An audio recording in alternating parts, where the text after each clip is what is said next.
going on, guys? In today's video, I want to share with you 3 ways you can improve your athletic performance with the practice of mindfulness. So real quick, for those who have never heard of mindfulness before, it's closely related to meditation.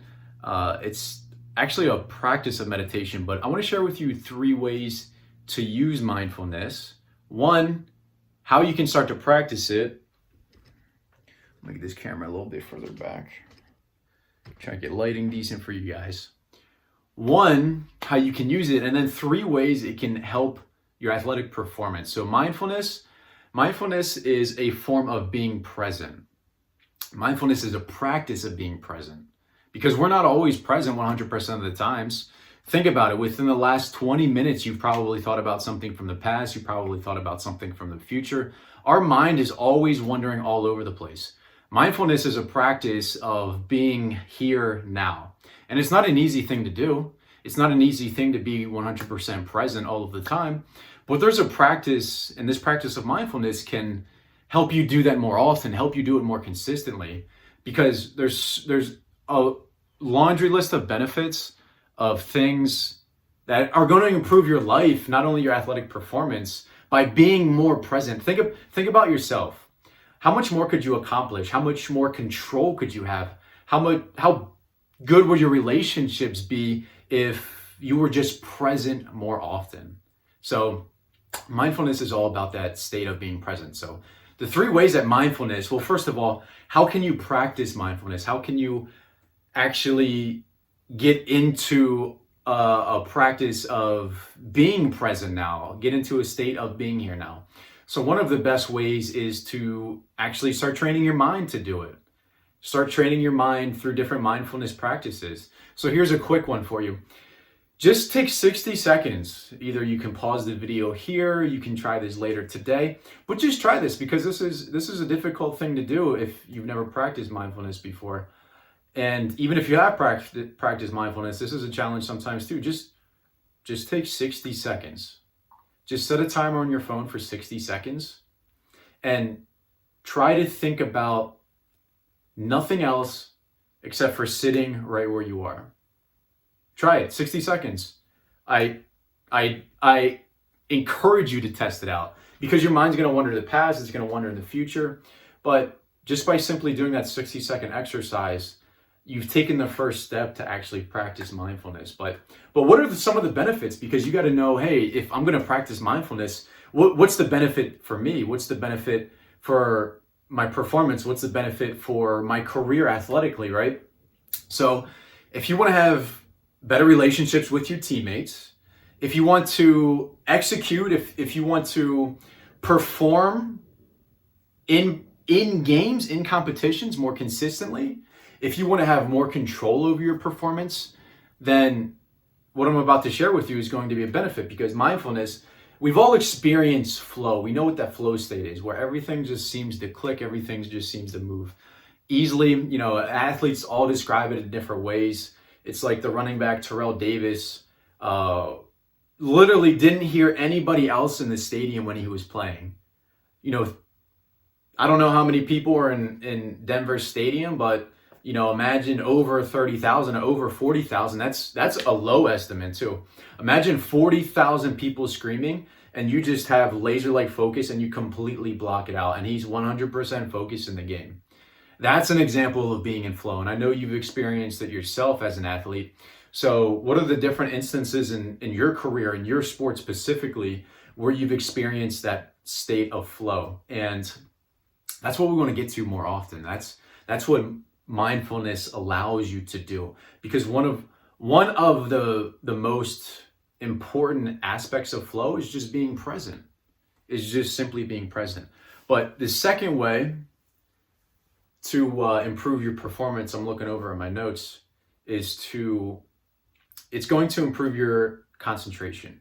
So imagine all of the times throughout your last practice or your last game where your mind wandered to something else. So this is extremely crucial in sports because things happen so quickly. Things happen, explosively. even in the slow sports, like golf, for example, if you're playing golf, there's still an explosive movement where if you lose concentration in any part of that movement, you're going to be screwed, right? I understand they say golf is a slow game and you walk hold a hole, or, you jump on your cart, hold a hole, and it takes all day. But if I'm lining up to hit a golf ball and I go to take my swing, but my concentration is somewhere else, do you think I'm going to hit that ball as good as I could? And I'm not here to talk about, how to master your golf swing or anything like that, right? I can humbly say, no, I'm not a golf expert, but I understand how the mind works. I understand the psychology behind performance, behind athletics. So if your concentration is off on something else while you're trying to take a swing, you're not going to perform the way you want to perform. So mindfulness allows you to improve your concentration. And the third aspect that mindfulness allows you to do is it allows you to react more efficiently. It allows you to make decisions more efficiently. Think about a time when you screw up. I'll go back to that golfer example, right? If I'm a golfer and I take my swing, but my mind is somewhere else, it's thinking about something else, not only have I lost concentration, but I need to have the ability to bounce back. I need to have the awareness to bounce back, to get that concentration back, to get closer to that state of flow. So I need to have the ability, I need to have the awareness about what's going on around me and what's going on inside of me. See, a lot of us have awareness of what's going on outside of us, but we don't have much awareness of what's going on inside of us, right? We can easily see what our teammates are doing. We can easily see what our coaches are doing. And that's oftentimes when people put blame on others, right? They see all of the external, but they forget to look at the internal. They can see how they messed up, how they, didn't execute in their game, how they didn't accomplish whatever, technical aspect of their game they're working on. They can see how they're losing control of the game. They can see how they're losing control of the situation. But what are the things internally that you need to gain control over? And that's what mindfulness allows you to do. So, more alertness, more awareness, more concentration, getting closer to that state of flow on a more consistent basis. That's what mindfulness is all about. And all of those things that I listed is something that you want as an athlete all the time. But we're not there all the time. But the more we can work on it, and this is illustrated by Phil Jackson, right? So Phil Jackson is probably the most well-known coach, sports figure to implement mindfulness in professional athletics. He's probably one of the most influential in terms of mindfulness in athletics.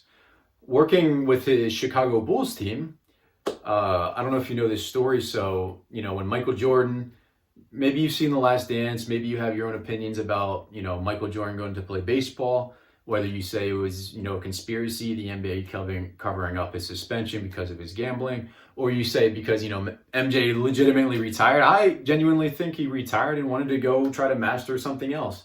But I know there's the conspiracy theorists that think, he left to go play baseball because he was suspended, right? But believe whatever you want. What we're talking about is Phil Jackson. So when MJ went to go play baseball, Phil Jackson knew he needed to make some changes. He just lost the best player in the league at the time. And greatest, he's the GOAT, the greatest of all time. He just lost that player. How do you improve your team when you just lost the greatest player?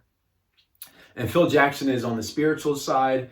He has the Native American vibe to him. He studies spirituality and a lot of really incredible things. But he introduced mindfulness by a gentleman by the name of George Mumford. And George Mumford came in, and he's a master at teaching mindfulness, and he's worked with athletes and corporations. And he went on to work with the Chicago Bulls team. So what they did is instead of having two-a-day practices at training camp, what they did is they had a shortened conditioning practice in the morning, and then they would have lunch, and then they would do some mindset training, some mindfulness work with George, and then they would go have their practice. So instead of the traditional, see what most athletes think they need to do to get better is, I need to work harder. That's the very first thing that comes to mind when someone says, how do I get better? What do I need to do to improve? The first thing out of 99% of people's mouths is, I need to work harder. And I'm not downplaying working hard at all. I am not by any means. Hard work is a key ingredient, and you can't have success in anything without hard work. But sometimes that hard work turns into us just hitting our heads against the wall. We continue to work harder and harder and harder and harder and harder, but we're not making any progress.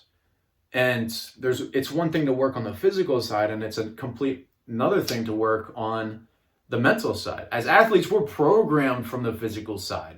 Our entire existence, our entire being in our sport is about the physical side. It's about moving in a specific manner. It's about being in touch with our body and executing our body to perfection so that we can have success in our sport. But we aren't programmed much on the mental side. And that's what mindfulness starts to tap into, is training yourself on the mental side instead of just banging your head against the wall because you think you need to work harder. So Phil Jackson had the shortened conditioning practice. He had lunch. They had their mental training sessions with George Mumford, and then they went and they had their games. And he was able to get through and work with NBA athletes. And there's tons of testimonials and social proof of not only NBA athletes, but other athletes, professional athletes, high performing athletes that swear by mindfulness, that have helped their performance.